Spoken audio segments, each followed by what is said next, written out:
Maaf saudara pemirsa, tidak kita laporkan dari awal. Kita melakukan pembongkaran unit ekskavator miniatur RC ini, remote control, karena tadi secara tiba-tiba tanpa ada penyebab suatu apa, ketika dimainkan crawler yang sebelah mana ini, yang di atas ini, berarti sebelah kiri ya. Ya, sebelah kiri itu tiba-tiba mati. Apakah tombol, misalnya kalau seandainya penyebabnya adalah tombol remote-nya, harusnya ketika di mode demo dia berjalan, tapi ketika di mode demo dia juga tidak mau berputar. Berarti ada masalah di receivernya atau transmitternya, kita juga tidak tahu. Yang jelas bagian controller. Langsung saja kita bongkar ini. Sudah sampai tahap ini. Sudah berhasil dibongkar saudara pemirsa. Ini adalah koneksi terminal baterai, kemudian dua ini adalah untuk lampu ya. Nih, kenapa kabelnya dua pasang? Karena lampunya dua. Sebetulnya terminalnya satu. Seandainya dibuat satu, kemudian dicabang di sini jadi dua pun tidak masalah. Hanya saja di sini ingin mensimulasikan selang atau ya ini yang pernah kita ulas sebelumnya, ini seolah-olah ini menjadi hose atau selang untuk paket silinder. Jadi masuk di sini, kemudian keluar lagi di sini seperti itu. Padahal ini berfungsi sebagai kabel untuk lampu ya. Kemudian ini untuk crawler sebelah kanan yang masih berfungsi. Nah, ini yang tidak berfungsi, ini nanti kita coba cek koneksi kabelnya apakah masih nyambung atau tidak. Kemudian ini untuk mana ini? Oh, ini untuk swing ya, swing kanan, swing kiri. Terminal ini untuk swing kanan, swing kiri. Soket ini untuk ini yaitu apa? Untuk menggerakkan seluruh lengan ini, boom, arm dan paket semuanya jadi satu. Motornya di sini, dan yang ujung ini adalah untuk audio atau efek suara.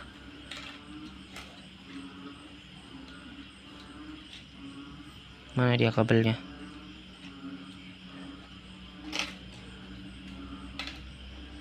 Nah, ini dia. Iya betul. Mengapa di masing-masing motor terminalnya ada dipasang paralel dengan elko? Ya, elko atau kapasitor. Bukan elko ini. Kalau elko itu yang ada polaritasnya, elektrolit kapasitor. Elektrolit kondensator, tapi kalau ini kapasitor. Mengapa dipasang? Karena ketika motor ini dimatikan, maksudnya tidak ada supply lagi dari tegangan dari controller, dia itu masih ada momentum inersia perputaran, sementara di situ ada kumparan dan ada magnet permanen, sehingga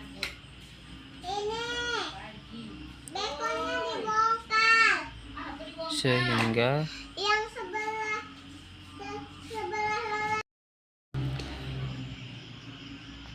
setelah dilakukan penukaran soket ini ya saudara pemirsa, tadi yang ada kabel kuning kan di ujung, kemudian yang kabel merah putih itu kan di sebelah nomor 2 urutan dari sini. Kita tukar mananya untuk motor crawler sebelah kanan dan crawler sebelah kiri itu kita tukar, kemudian kita lakukan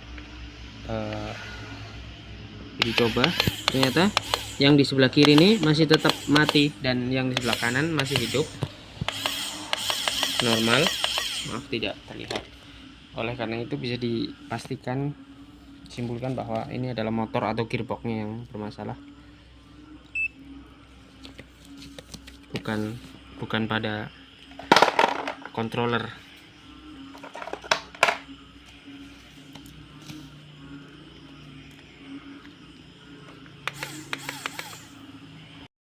Melanjutkan penjelasan yang tadi, mengapa motor ini diparalel dengan kapasitor, apa ini, kapasitor keramik atau kapasitor Miller ini namanya. Itu karena ketika rangkaian ini memutus, maknanya dia tidak lagi memberikan satu daya kepada motor, yang seharusnya motor itu mati, tapi ada namanya momentum inersia perputaran ya kan, dia masih ada sisa perputaran, sementara di dalam ada magnet permanen di statornya dan di rotornya ada lilitan yang mempunyai inti besi kan. Nah, sisa perputaran itu nanti menimbulkan gaya gerak listrik yang jika tidak dipasang paralel dengan kapasitor ini, nanti GGL induksi itu akan mengalir melalui kabel ini, nanti menghantam ke controller ini, control board. Kalau seandainya sekali dua kali dengan tegangan yang rendah mungkin tidak masalah, tapi kalau berkali-kali makanya dipasanglah kapasitor seperti ini agar dia meredam GGL yang timbul dari si motor ini. Karena motor ini juga bisa difungsikan sebagai generator. Dicobalah, silakan kalau ada motor bekas seperti ini, motor sisa Tamiya atau apa, silakan diparalel dengan LED, kemudian diputar porosnya bolak-balik. Nanti salah satu arah putarannya pasti bisa menyalakan LED. Nah, seperti itulah, mengamankan hal seperti itu. Jadi sudah dipastikan ini bukan kontrolernya yang rusak tapi motornya. Nah, nanti kita periksa motornya sudah.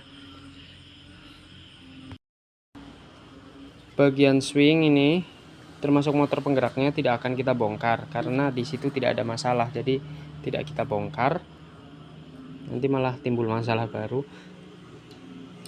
Memang sekarang masih penasaran kenapa kok bisa pergerakannya itu 680 derajat. Ya memang sih di sini tidak dilengkapi slip ring ya kan, tapi kenapa 680 derajat, kenapa tidak digenapkan menjadi 720 misalnya, 2 kali putaran, atau genapkan saja sekali putaran mentok gitu. Bagaimana sistem stoppernya, limiternya seperti apa, pembatas putarannya itu kita masih penasaran. Tapi kalau dibongkar nanti makan waktu, nanti timbul masalah baru. Sementara ini tidak ada masalah. Ini saja tadi kita menyesal kan bongkar ini karena kita tidak tahu rupanya motor crawler yang bermasalah.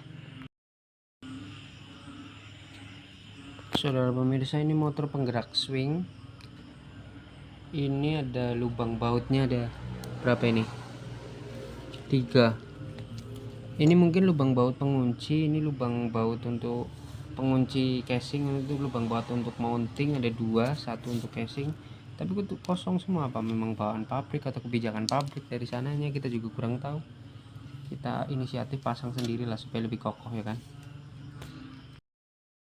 Baut gearbox bagian swing sudah terpasang, ini 3.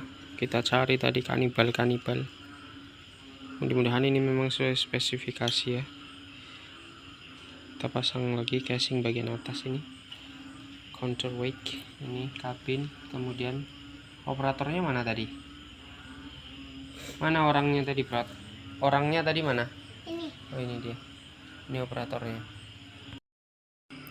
Ini bentuk gearboxnya saudara pemirsa. Gearbox untuk crawler sebelah mana ini tadi? Kanan ya. Kiri, sorry. Yang mati tadi yang kita bongkar. Yang kanan tidak kita bongkar. Kemudian di sini ada tempat baut sebetulnya, tapi kenapa tidak ada bautnya? Itulah, apa mereka sengaja? Seperti halnya gearbox tadi untuk swing juga tidak ada. Nah, ini lubang ini adalah lubang baut tapi tidak ada bautnya.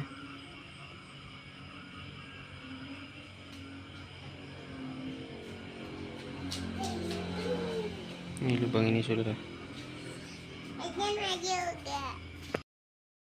Kita akan mencoba membongkar motor ini karena sepertinya ada yang bermasalah dengan karbon brush. Sebenarnya bukan karbon brush ini ya, ada plat tembaga gitu yang ditempelkan ke lamel atau komutator. Jadi dia tidak menggunakan karbon brush biasanya kalau motor sekecil ini. Memang fungsinya, cara prinsip kerja dia seperti karbon brush, tapi dia bukan karbon brush. Dia hanya kawat tembaga yang ditempelkan ke komutator. Ini sepertinya ada yang nyangkut, entah patah entah penyok di situ. Langsung saja kita bongkar.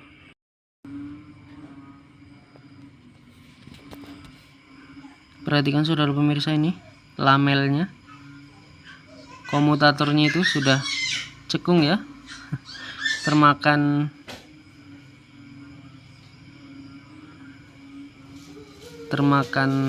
apa itu, karbon brush yang berupa plat tembaga itu. Nah ini cekung ini ya. Langsung saja kita ganti motor saja saudara pemirsa ya kan. Untuk kondisi karbon brushnya seperti ini, sudah bengkok ya. Mungkin gara-gara dia penyok itu cekung, makanya dia terhantam jadi bengkok seperti ini. Jadi mau tidak mau, suka tidak suka, langsung saja kita ganti motor baru ya kan. Sekian dan terima kasih, mudah-mudahan kita bisa cari di marketplace.